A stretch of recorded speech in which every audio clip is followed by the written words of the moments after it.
Browns 39-38 winners here in Indianapolis at Lucas Oil Stadium against the Colts, Mary Kay. But before we get to this crazy game, we've got to get to the quarterback situation, because here we go again with Deshaun Watson.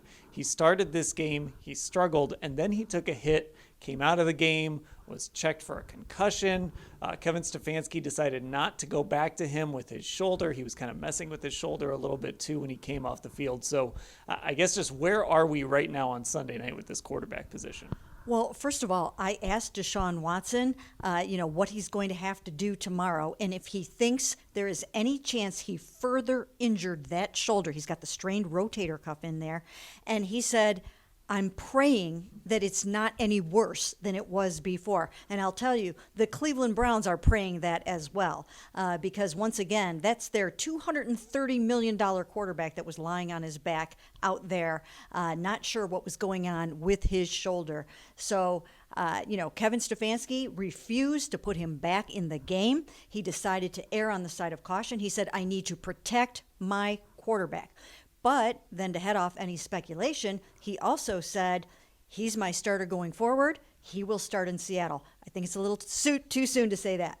Yeah, I think we're in for another week of watching him practice, talking about whether he will start. And frankly, what we saw when he was on the field, it looked concerning. He wasn't really able to throw the ball deep. He wasn't able to throw on the run.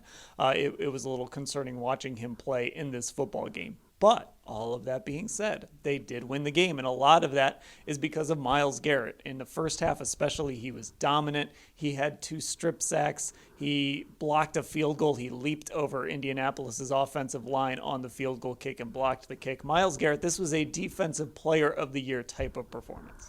It really was. And you know what, Dan, you guys hear me harp on this all the time. I was just even talking about it last night when some of us were out. And that is, in order to be that generational player, in order to be the NFL Defensive Player of the Year, and in order to someday make the Hall of Fame, you have to take over games. You have to show up in a big, big way. And he absolutely did that today. And I think he's got the talent to do this. I think last night I said at least 5 times a season, where you just have to jump off the page and will this game for your football team. And he did that today. He was phenomenal. Yeah, on a day when the defense as a whole was struggling, Myles just decided to take over, and he did that, especially in the first 30 minutes. Now, P.J. Walker, he struggled, but he ultimately led a game-winning drive capped by Kareem Hunt, pushing into the end zone on 4th down, a do-or-die play for the Browns. He scored with 15 seconds left. And then a little credit to Zadarius Smith, too. He came up with a strip sack of his own to seal the game. But Mary Kay, a gutsy performance from P.J. Walker to get this team a victory. It really was. He did not even have any first-team reps on Thursday or Friday when Deshaun came back to practice. So poor old PJ had to get out there and run this game plan when he hadn't even practiced it. So good for him. He does have a lot of moxie. He's got a lot of guts, and it wasn't perfect. Once again, it certainly was not perfect. But there's something about him. He's a gamer, and that's kind of what they need right now in these situations. And he had ice in his veins on that 80-yard, 12-play drive, 2:35 left, and he just, so many things went wrong on that drive. So many things went wrong on that drive. It came down to the final play, and he was able to keep them together well enough to execute that play.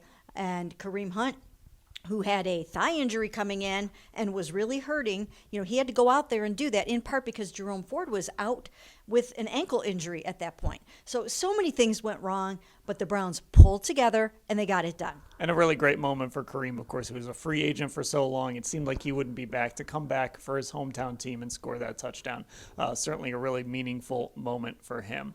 Okay, the Browns head to Seattle next week. Of course, we'll cover the whole quarterback situation, everything else, everything that happened here today. You can find it all at cleveland.com/Browns.